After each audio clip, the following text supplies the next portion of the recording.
Hola, ¿cómo están? Bienvenidos a la sesión de Upsolving de la octava semana.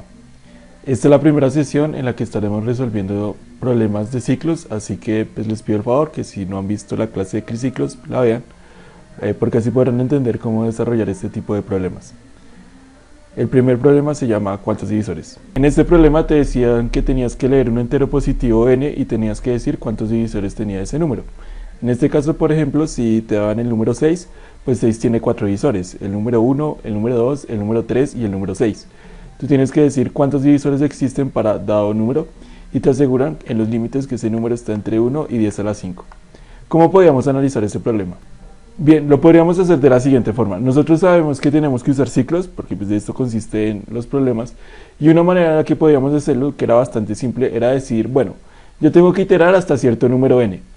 Tenemos que partir de tener que saber que un divisor de cualquier número n es un número que parte desde 1 hasta n. Es divisor del número n siempre y cuando tú divides n en ese número, el residuo es 0. Entonces, por ejemplo, nosotros podemos partir desde 1 y tener que iterar hasta n, en este caso n6. Podemos tener un contador de divisores que se inicialice en 1 y a cada que encontremos un divisor lo vamos incrementando. ¿Cómo sabemos que 1 es divisor de 6? Porque al dividir 6 entre 1, su residuo es 0. Si yo divido 6 entre 1, su residuo es 0. Entonces, como si es el caso, entonces incremento los divisores en 1 y el iterador lo incremento en 1. Entonces después comparo. Si yo divido 6 entre 2, ¿su residuo me da 0? Sí. Entonces, si su residuo da 0, incrementamos el contador. Entonces ahora ya sé que hay dos divisores. Después comparamos con 3. Si yo divido 6 entre 3, ¿el residuo da 0? Sí. Como si pasa, entonces incrementamos los divisores. Ahora van a haber 3 divisores. Después comparamos acá. Cuando yo divido 6 entre 4, mi residuo no me da 0, porque al dividir 6 entre 4, el residuo da 2. Como 2 es diferente de 0, el 4 no es un divisor de 6, así que solo incrementamos y no incrementamos la variable de divisores. Ahora comparamos con 5. Al dividir 6 entre 5, el residuo no da 0, el residuo da 1. Por lo tanto, tampoco es un divisor. Y después comparamos con 6. Si yo divido 6 entre 6, su residuo da 0, o sea que los divisores incrementan en 1. Así que para 6, los divisores serían 4. Analicemos un código. Bien, el código es el siguiente. La persona declara bits stds++.h y dice que va a tener un número n y un contador de divisores que va a ser 0. Este contador de divisores es un contador que va a ser la respuesta de cuántos divisores existen. Recuerden que aquí no nos importa saber cuáles son los divisores, sino cuántos son los divisores. Por eso es necesario solo tener un contador. Con tener un contador ya lo tienes todo. Entonces dices que le des un número n y acá inicias un ciclo. ¿Cómo inicias el ciclo? Pues tú dices, listo, voy a empezar por un iterador, que en este caso el iterador se llama divisor, que va a empezar en 1 y siempre y cuando el divisor sea menor o igual al número n, voy a incrementar el divisor en 1. ¿Sí? Eso es lo que estoy haciendo. Pero les recomiendo que en vez de poner esto, pongan más divisor. Y listo, ¿qué es lo que hago? Miro si mi número n, al dividir entre mi divisor actual, me da como residuo 0. Si me da como residuo 0 es porque sí es un divisor, así que el contador de divisores aumenta en 1. Y ya con esto ya itero desde 1 hasta n y reviso si cada uno de esos números que existen desde 1 hasta n existe un divisor o no. Si entra en este condicional es porque si es un divisor, por lo tanto aumento el contador de divisores y al final muestro la respuesta, que es el contador de divisores. Y ya, este código está bastante bien. De hecho, de las personas que enviaron los códigos, no hubo ninguno que tuviera un error, todos lo resolvieron bien. Aunque hubo bastante gente que no lo resolvió, de la gente que sí lo hizo, tuvieron una lógica similar, al fin y al cabo es eso. Entonces si nosotros copiamos y pegamos el código y compilamos, ahí nos va a decir que está bien, y si le damos submit, pues posiblemente el envío esté bien. El siguiente problema se llamaba menor y mayor. Bien, en este problema te decían que te iban a dar 4 números enteros y que tú tenías que dar cómo salía la menor y la mayor suma de 2 de esos números. Entonces si por ejemplo aquí te dan 8, 5, 10 y 2, pues la mayor suma va a ser 8 más 10, que da 18, y la menor suma va a ser 5 más 2, que da 7. ¿Cómo podríamos analizar este problema? Utilizando ciclos. Bien, nosotros partimos de que siempre van a ser solo 4 números, así que una alternativa para poder solucionarlo es decir, bueno, si yo guardo estos 4 números en un arreglo y después los ordeno de menor a mayor o de mayor a menor, en este caso de menor a mayor, al yo ordenarlos de menor a mayor, yo ya sé cuál va a ser la menor suma y cuál va a ser la mayor suma. ¿Cuál es la menor suma? Pues escoger los dos últimos números, los números más pequeños, los dos números más pequeños. ¿Y cuál es la mayor suma? Pues coger los dos números más grandes. En este caso sería coger el 2 y el 5 y esa suma va a ser la menor suma. 2 más 5 da 7, esa es la menor suma. Y en el otro caso sería coger los dos números más grandes, que sería 10 y 8. Si yo sumo 10 y 8, pues me va a dar el número mayor, que es 18. Entonces, el problema aquí consistía, una alternativa de hacerlo era eso, hacer un ordenamiento. Tú cogías el arreglo, lo ordenabas. Si no saben cómo hacer eso, pues les recomiendo que vean el video de ciclos. En ese nosotros explicamos un método de ordenamiento que es el selection sort. Es exactamente eso.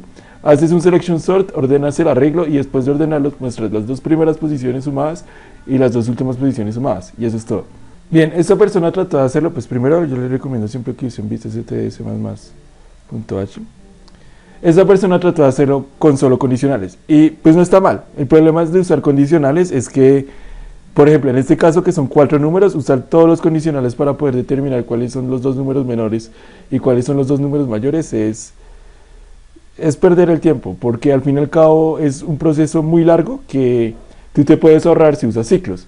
En este caso, pues bueno, digamos que son solo 4 números, pero supongo que te dieran 10 números o supongo que te dieran 11 números. Cuando a ti te dan muchos números, es imposible hacerlo con condicionales. De hecho, con 4, a pesar de ser solo 4, esta cantidad de condicionales es innecesaria. Así que, ¿cómo puedes hacerlo? Pues puedes hacerlo ordenándolo en un arreglo. Entonces, ¿qué puedo hacer? Yo puedo decir como, bueno, voy a crear un entero de arreglos que se llama entrada, que va a tener un tamaño 5, y después itero desde igual a 0 hasta 3, y después leo la entrada en i. ¿Qué he hecho aquí? Aquí leí los 4 números, el A, el B y el C y el D. Y después tengo que ordenarlos. ¿Cómo lo ordeno? Pues fácil, yo puedo ordenarlo. Bueno, digamos que este menor y mayor sí lo podemos mantener aún. Entonces digamos que está aquí declarado y el mayor también. Solo que se vengan para acá. Listo. Hasta este punto yo solo leí la entrada de los 4 números. Ahora tengo que ordenarlo. ¿Cómo lo ordeno? Usando el método de ordenamiento de selection sort. Entonces,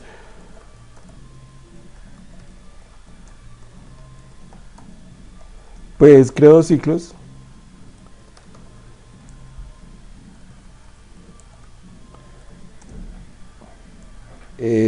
Dos ciclos que iteren hasta cierta posición y después digo que voy a tener un índice que va a inicializar en i y después un cambio que va a ser igual a la entrada sub i y después un menor que va a ser igual a un entero máximo. ¿Listo? Entonces, ¿qué es lo que voy a hacer acá? Si la entrada, la posición sub j es menor al actual menor, entonces el actual menor va a ser igual a la entrada de la posición sub j y la posición del índice va a ser igual a j y después hago el cambio. ¿Cómo hago el cambio? Pues digo que ahora la entrada de la posición sub i va a ser igual al menor y que la entrada de la posición sub j va a ser igual al cambio. Si no tienen claro qué estoy haciendo aquí, este es el mismo código del selection sort. Acá lo único que hice fue ordenarlo de menor a mayor. Después, ¿cómo le hago para mostrar la menor suma y la mayor suma? Yo ya sé que como ya lo tengo ordenada, la menor suma va a ser el arreglo de la posición sub 0 y el arreglo de la posición sub 1. Y la mayor suma va a ser el arreglo de la posición sub 2 y el arreglo de la posición sub 3. Como siempre son solo 4 números, pues es muy simple. Es simplemente decir, para mi menor suma va a ser el arreglo de la posición sub 0 más el arreglo de la posición sub 1. Y para mi mayor suma va a ser el arreglo de la posición sub 2 más el arreglo de la posición sub 3. En este caso sería escribir entrada de la posición sub 0 más la entrada de la posición sub 1. Y después la mayor suma va a ser en la entrada de la posición sub 2 más la entrada de la posición sub 3. ¿Sí? ¿Qué hicimos aquí? Ordenamos el arreglo y después mostramos la menor suma y la mayor suma. Eso era todo lo que había que hacer. Si nosotros copiamos este código y lo pegamos acá, al darle run van a correr los casos y al darle submit pues ahí va el nuevo envío. Perfecto. Entonces, ¿qué era lo que había que hacer? Primero ordenar el arreglo y después mostrar la suma de los dos primeros y después la suma de los dos últimos. Ya están ordenados. El tercer problema era tocayos. Bien, en el problema de tocayos te decían que te iban a dar un número n de la cantidad de personas y aparte de ese número n te iban a dar n nombres de las n personas que existían. Tú tenías que decir si existían dos tocayos, es decir, dos personas que tuviesen el mismo nombre. Si sí existían, te aseguraban que siempre solo había un par de tocayos, entonces tenías que decir cuál era ese par de tocayos, de lo contrario pues tenías que decir que no existían. En este caso, por ejemplo, los tocayos son Diego. Hay una persona que se llama Diego y hay otra persona que también se llama Diego, o sea, si hay un par de tocayos y son Diego. Pero en el tercer caso no hay ningún tocayo, entonces no tenías que escribir nada. ¿Cómo podemos analizar esto mediante ciclos? Entonces, una cosa que hay que analizar siempre es el hecho de que un tocayo es una persona que tiene el mismo nombre y que a nosotros nos van a dar un número n que nosotros no tenemos idea de cuál es ese número n, y a partir de ese número n vamos a leer n nombres. En este caso, por ejemplo, esta es la entrada. Lo que nosotros podemos hacer para mirar si existen dos nombres que son iguales es tener un ciclo anidado. Un ciclo que itere por cada una de las posiciones y otro que compare esa posición en la que está con el resto de las posiciones. Entonces, si por ejemplo yo empezara en la posición sub 0, yo puedo tener otro ciclo que vaya desde 1 hasta n menos 1 y compare. Entonces comparo, ¿Osman es igual a Diego? No. ¿Osman es igual a Roger? No. ¿Osman es igual a Diego? No. ¿Osman es igual a Iván? No. Como no ninguno de estos pasa, pues entonces ahora hay que incrementar este. Ahora hay que mirar con Diego. ¿Diego es igual a Roger? No. ¿Diego es igual a Diego? Sí. Como estos dos sí son iguales, entonces ya sabemos que si hay un tocayo, hay que escribir sí y el nombre de Diego.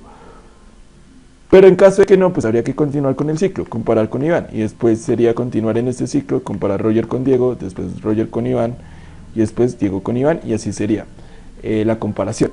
Nosotros tenemos una lista de n números y la forma de poder comparar si hay tocayos o no es tener un ciclo anidado. En ese ciclo anidado lo que hacemos es comparar un nombre con el resto de nombres que hay en la fila, después otro nombre con el resto de nombres que hay en la fila y así sucesivamente. Y si encontramos unos nombres que sean iguales, en este caso pues sé que sí hay tocayo, de lo contrario no hay tocayo. Analicemos un código. Bien, el código es el siguiente. Una cosa que hay que tener en cuenta es el tamaño del arreglo. Te van a decir que hay n personas, pero que n está entre 1 y 15, o sea que tú tienes que crear un arreglo de a lo más 15 posiciones. Yo les recomiendo que siempre la crean de uno más. Entonces creen un arreglo de nombres que va a ser del tipo string, porque son nombres, de tamaño 16. ¿Listo? Después leen n y después leen la lista de nombres. Acá lo que están haciendo es leer esa lista. Empiezan en 0, van hasta n-1, por lo que les dije que si es un arreglo, la primera posición está en 0, la segunda en 1, la tercera en 2 y así sucesivamente. Leen los nombres.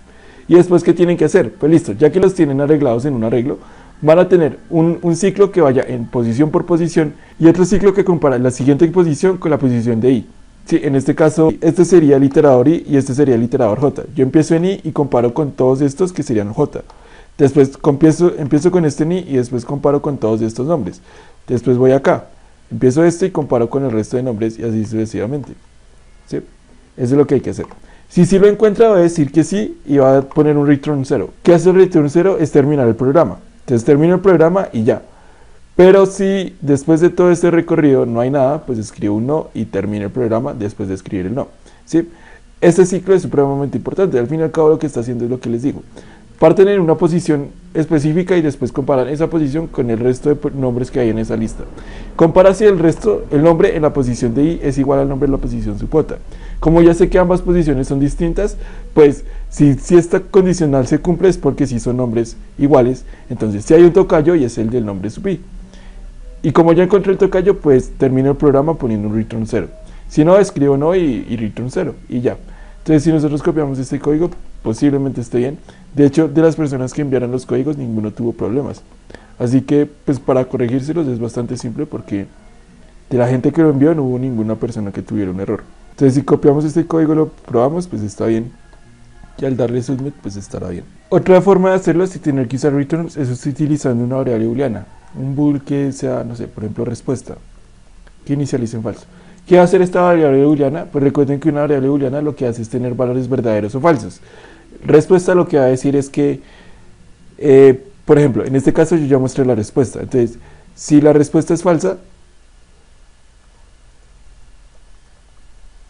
es porque no he mostrado ninguna respuesta en ese momento. Entonces muestro la respuesta de que sí existe un tocayo y torno respuesta a verdadero. ¿Sí?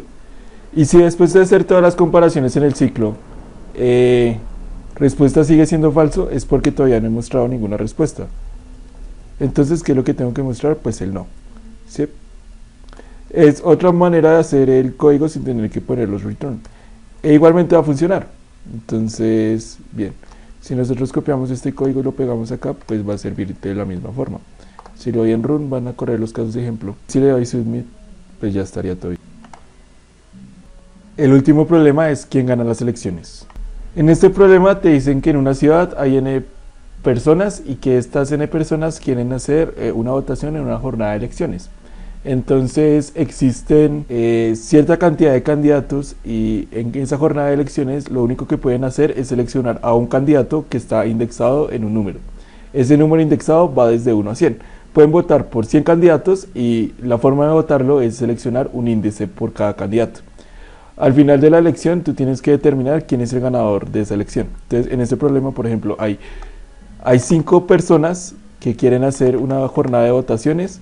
En esta jornada de votaciones la primera persona vota por el candidato 1, la segunda persona vota por el candidato 1, la tercera también, la cuarta vota por el candidato 2 y la quinta vota por el candidato 4. Al final de las votaciones el primer candidato tuvo 3 votos, el segundo candidato tuvo un voto y el cuarto candidato tuvo un voto. Así que el candidato ganador es el de índice 1 que tuvo 3 votos. Tú tienes que decir quién es el candidato ganador y te aseguran que no va a haber empate.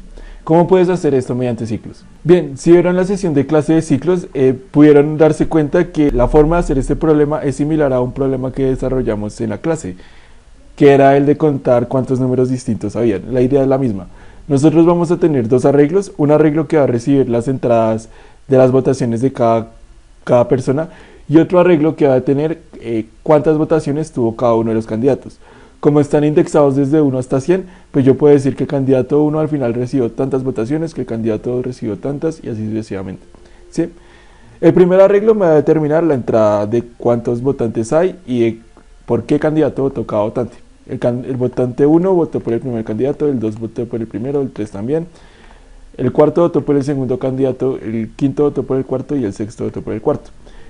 Lo que nosotros podemos hacer es tener otro arreglo de frecuencias que va a decir que por cada candidato cuántas votaciones tuvo. Nosotros podemos recorrer este arreglo uno por uno e ir incrementando la cantidad de votos que recibió cada candidato. En este caso, por ejemplo, el candidato 1 recibió una votación, entonces el candidato 1 incrementa en 1. Después volvió a recibir otra votación, o sea que ahora incrementa en 2.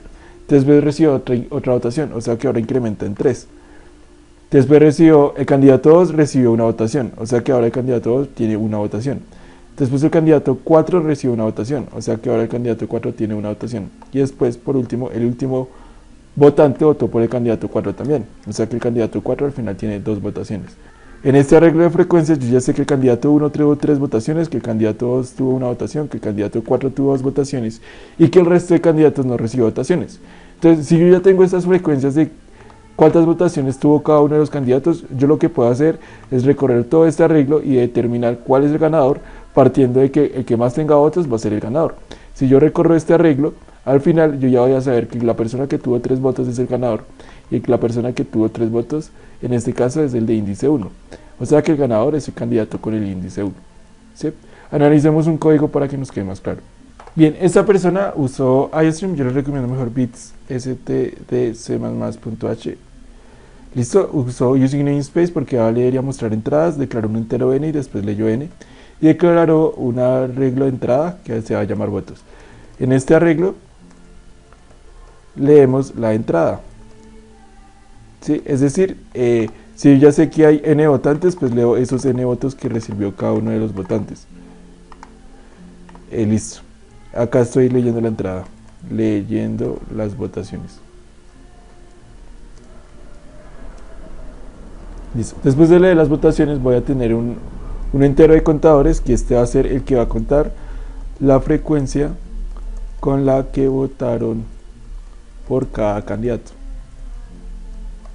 ¿Listo? Inicializo contadores en 0 porque al inicio cada candidato tiene 0 votos y después incremento el contador de los votantes. ¿Qué hago acá? Como hay n votantes, yo tiro desde 0 hasta n-1 porque pues es lo mismo que se tiene en cuenta de un arreglo. Al fin y al cabo se leen las n personas. En la posición sub 0 voy a tener la votación del primer votante. En la posición sub 1 voy a tener la votación del segundo votante. En la posición sub 3 voy a tener el voto del cuarto votante y así sucesivamente. Entonces acá lo que yo hago es que en el arreglo de contadores, que va a tener en cuenta cuántas veces votaron por cada candidato, voy a incrementarlo en votos de cada candidato. Es decir, es exactamente esto. Yo parto Desde que esta va a ser mi arreglo de frecuencias, o en este caso la persona lo llamó el arreglo de contadores. Este va a ser el arreglo de contadores. Y este va a ser el arreglo de entradas, que esta persona lo llamó el arreglo de votos. ¿Sí? ¿Qué es lo que yo hago? Itero todos los votos que hizo cada persona y voy incrementando la frecuencia de contador. Entonces, por ejemplo, la primera persona votó por el candidato 1, o sea que ahora el candidato 1 tiene un voto. La segunda persona votó también por el candidato 1, o sea que el candidato 1 ahora tiene 2 votos. La tercera persona votó por el candidato 1, o sea que el candidato 1 ahora tiene 3 votos. ¿Sí? La cuarta persona votó por el candidato 2, o sea que ahora el candidato 2 tiene un voto. La quinta persona votó por el candidato 4, o sea que el candidato 4 ahora tiene un voto. La última persona votó por el candidato 4, o sea que ahora el candidato 4 tiene 2 votos. Al final de las votaciones tenemos esto, que el candidato 0 tuvo 0 votaciones, que el candidato 1 tuvo 3, que el candidato 2 tuvo 1, el 3 tuvo 0 y el 4 tuvo 2. Y así sucesivamente, el resto de candidatos tuvieron 0 votos. Hasta ahora eso es lo que hemos hecho. Después hay que determinar de todos estos candidatos que hay, cuál es el que mayor votación tiene, y el que mayor votación tenga va a ser el candidato que va a ganar. Entonces, determino un máximo contador que va a ser igual a la máxima cantidad de votos que tengo hasta ese momento, y un entero de ganador que va a ser el índice del candidato que hasta ese momento es el ganador. La cantidad de votos que recibe el candidato I es mayor al máximo contador que tengo hasta ese momento, es porque hay un nuevo ganador y es el candidato I. O sea que ahora la nueva cantidad de votos máxima va a ser igual a la que tiene el candidato I, y el ganador en teoría va a tener que ser el candidato I. Itero este arreglo determinando cuál es el número mayor, y ese número mayor guardo el número mayor y el índice de la posición de ese número mayor. ¿Sí?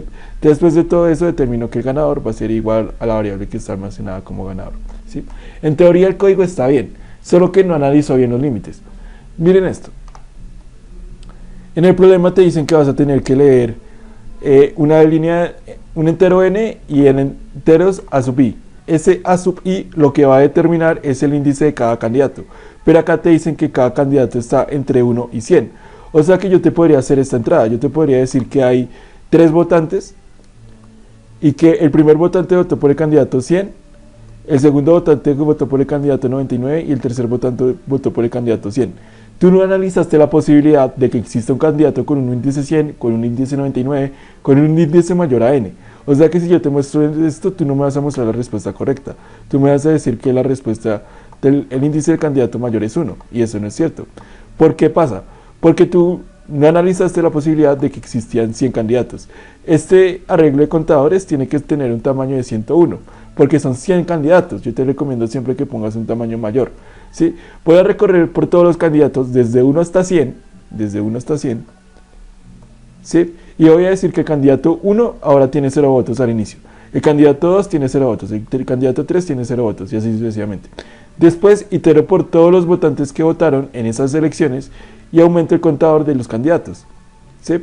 Y después tengo que iterar desde 1 hasta 100 por cada uno de los candidatos que existen, para poder determinar cuál es el candidato que tiene mayor cantidad de votos, y ese va a ser el candidato ganador, ¿sí?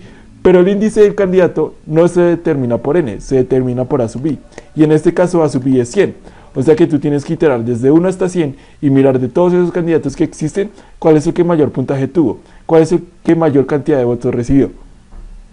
Y ya, ahora si yo pruebo este código de nuevo, si yo pruebo este caso de nuevo, ahora sí me va a servir. Si yo pongo 3, 100, 99, 100, significa que el primer votante votó por el candidato 100, que el segundo votante votó por el candidato 99 y que el tercer votante votó por el candidato 100. El ganador es el candidato 100, ¿sí? El hecho de tener que leer y el hecho de tener que entender bien e interpretar los límites es supremamente importante. Te dicen que hay n votantes, y bien, pero de esos n votantes existen 100 candidatos.